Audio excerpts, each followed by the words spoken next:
Welcome, Lauren. Thanks so much for joining us today. Thanks for having me. All right, so this segment, as I've already told our listeners and viewers, is about different paths to medical school, which is, I know, of huge interest to many, many students. So let's like just kind of dig right in. What are the Yeah. paths to medical school? Yeah, absolutely. So the first path is probably the one that everybody is most familiar with, right? So most high school students would say, I'm pre-med. I want to be looking at pre-med. Um, and I think the most surprising things to students is that pre-med is not a major, but an advising track at the vast majority of schools, right? And interestingly, a slight bit of a tangent, but medical schools don't care what you major in. So you could Mhm. major in anything, right? So that's a key thing to know about this is that as long as you fulfill certain prerequisites, gain experience, you could major in classics and be a pre-med student. Mhm. So for this traditional sort of pre-med path is one that has a lot of options open to you, right? Because you have the major, you can Mhm. attend nearly any college or university, spend their undergraduate years preparing for medical school. They can apply to medical school anytime from the end of their junior year through any point in their life, anytime Mhm. postgraduate, explore different fields along the way, in or out of college. And there are pathways that if you find your path to medical school later, or you trip up academically in college, that can prepare you to apply for medical school. So that's the one that most people think about when they think about pre-med and the path to medical school. Mhm. So what classes should they be taking since there is no pre-med major, Yeah. they can major in classics. Like I'm Yep. guessing that medical schools don't just want, like Virgil's Aeneid, on their Right. syllabus. Absolutely. So there's going to be a pretty prescribed pathway that you would want to talk to your pre-med advisor about when you get to campus. The reason that I kind of always say talk to your pre-med advisor is because at least one school I can think of, you have to take three different versions of chemistry to get to orgo. Right? So Wow. sometimes those school specific requirements before you get to the levels of what medical schools might want, which most people can guess are orgo and things in biochemistry, physics, and math. Let me just Um, clarify, Orgo is yes, organic chemistry, right? yes, sorry, Okay, organic, yeah, that's yes, okay. sorry, shorthand just always hits in my Yeah. brain with that one. Um, but for high school students, right, who are considering this, I want them to be paying particular attention to science and to math. And I Hmm. have another little piece of advice that I think might surprise some listeners, but basically thinking you in high school, you should be taking the three pillars: biology, chemistry, and physics. Hmm. I want most students, except as electives, to avoid anatomy, non-physical science courses, right? They can be electives, but as your core academic subjects, because they want to see that you have that science foundation. And challenge yourself in those areas. So maybe it's an honors or an AP, but don't fret if your high school assigns you to environmental science in freshman year, right? And that's what every freshman has to take. Focus the rest of your time on getting those foundational sciences and be sure to take science for 4 years. And Hmm. the same thing with math, right? Take advanced classes, the higher level, the better, 4 years. And my surprise piece of advice is that communication is really important in medicine. So Hmm. humanities and social sciences really shouldn't be overlooked. So it really is a well-rounded curriculum and making sure you're taking English, history, and those sorts of classes as well. Hmm. Yeah, I was looking at the results of this is the previous version of the MCAT. It Mhm. was kind of interesting because like philosophy majors did better on the MCAT than biology majors did. I mean, this was Mhm. the last version. I haven't seen the update, Yeah. but I was like, so that is interesting, Yeah. And the most recent version of the MCAT, which was put into place, I think about 6 years ago or so, maybe seven at this point, um, they include questions on psychology and Mhm. sociology. It's Mhm. not just the sciences part, like the traditional sciences that you might think about. And certainly interviewing for medical school, interacting with patients, communications and ability to do those sorts of things are really important. And they get a lot of those skills you get from an English class or a Mm-hmm. history class. Mm-hmm. Mm-hmm. Or doing debate as an activity, Exactly. like things like that. So Exactly. yeah.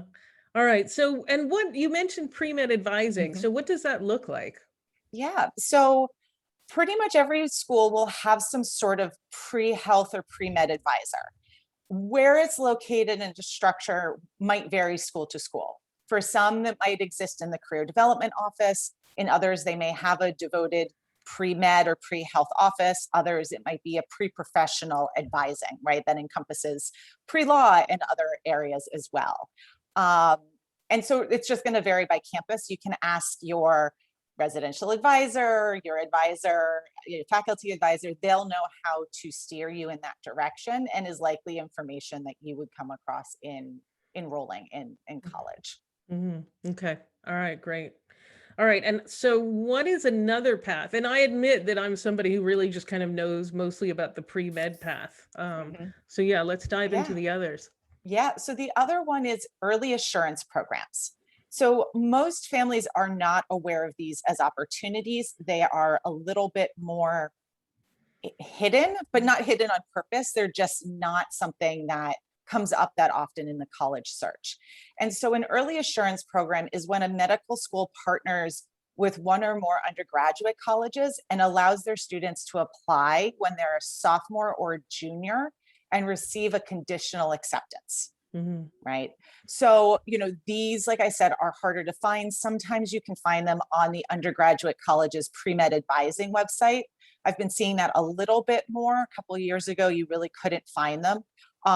And some of them are aimed at specific populations. So that's something to keep in mind. So some create a pipeline from underrepresented communities into medical communities, such as Boston University's early medical school selection program. Others like Georgetown and Loyola Chicago exist only for their own undergraduate students. Mm-hmm. And then there are a very small number of programs that allow students to apply from any college, such as ICANN School of Medicine, the Flex Med program, the University of Toledo's College of Medicine Med Start program. Mm-hmm. Okay. So they kind of vary, and you can find them at surprising places.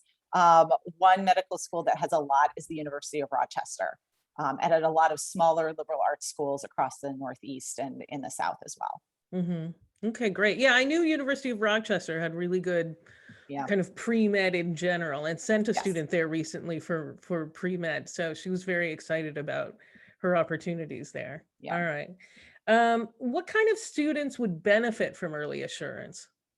So, it might be a student who knows for sure that this is their pathway, that they've done a lot of work in those first year or two in college to prepare themselves, right? Because you're still applying to medical school at this point. Mhm. Yeah, you're applying to one medical school and going through the process that that school has, but you have to be academically strong, kind of hit the ground running to show that you've explored things clinically. Maybe you're involved in research.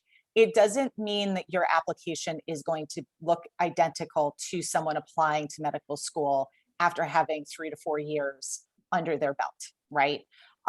They still expect you to be doing well. They're going to expect that you have certain parts of your application in place, right? It's a conditional acceptance. So you have to meet certain markers to continue on. So you have to be pretty confident that you're going to be able to do that. Your pre-med advisor can help you understand if you're competitive. And if your school, your college partners with one or more medical schools, maybe it's that there's one that makes more sense for you than the other. And also looking at the mission for the medical school. Where are they located? Is that a patient population you're interested in? Just thinking about, is this where I want to go to medical school, as opposed to, just autopiloting and say, I'm going to medical school. There's Mhm. so much more to it than just going to medical school, and making sure you're a match for the mission of that school. Mhm. Okay, and that's really interesting. I don't think people think a lot about the mission, but different schools really do have different defined types of missions. So, Yeah, exactly. Some might be more primary care focused. Some mhm. might be very heavy into research. And if you are just not a research person, you've tried it, you did it because you heard the medical schools want it, but you just don't like it, then you shouldn't be looking at schools whose mission is based in research. Mhm. And So there are all sorts of schools out there, and you can find the ones that are the best fit for you. And a lot of times discovering that is in their mission Okay. statements. Yeah. All right, great. Are there any downsides to early assurance? Um, well, you're not going to be able to consider the totality of what's out there, Hmm. right? So let's consider best case scenario. You apply, you're accepted, you're doing well, you go on to medical school, right? That is a win, to be Hmm. sure.